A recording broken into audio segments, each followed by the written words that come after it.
The United States says it sees the potential for a Gaza ceasefire to be reached as early as this week, as the Israeli military continues to hammer the enclave to deadly effect. White House National Security Advisor Jake Sullivan said during a news conference on Monday that while a deal may be possible within days, it is not guaranteed.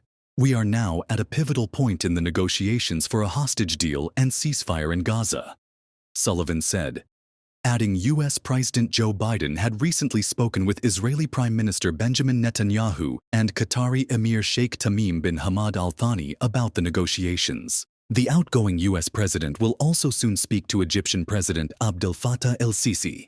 He said, "We are close to a deal, and it can get done this week. I'm not making a promise or a prediction, but it is there for the taking, and we are able to work to make it happen," Sullivan said.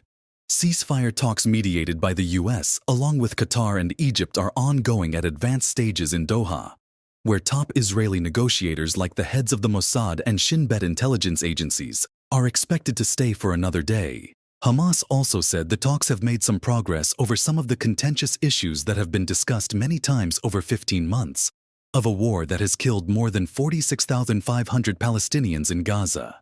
The negotiation over some core issues made progress, and we are working to conclude what remains soon, an official with the Palestinian group told the Reuters news agency on condition of anonymity.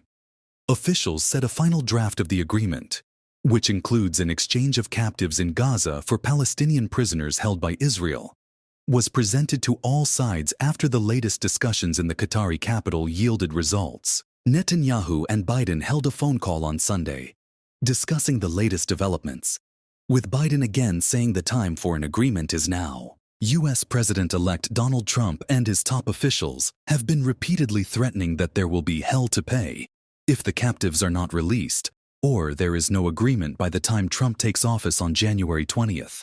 It's very clear that President Trump threatening Hamas and making it clear that there is going to be hell to pay is part of the reason why we've made progress on getting some hostages out, Vice President-elect J.D. Vance said. Netanyahu is also facing internal pressure from far-right members of his governing coalition, who have been threatening to leave if a deal is reached, even though Netanyahu has stressed that Israel will hold military control over Gaza regardless of any deal. Who leads one of the hardline ultranationalist religious parties in the country's ruling coalition, said the fact that a deal is taking shape in Qatar is a catastrophe for national security. Angry family members of Israelis held captive in Gaza entered a committee room in the Israeli parliament on Monday to accuse Smotrich of abandoning their loved ones and saying, "Conditions are ripe for a deal." Israel intensifies attacks amid talks. The Israeli military has been launching relentless waves of heavy air attacks and artillery shelling across the Gaza Strip, as talks of a potential agreement have heated up. Medical sources told media on Monday that at least 45 Palestinians were killed in the past day as a result of Israeli attacks across the enclave. Many attacks were focused on Gaza City in the northern part of Gaza, where more than 100 days of an Israeli siege has left at least 5,000 people killed or missing.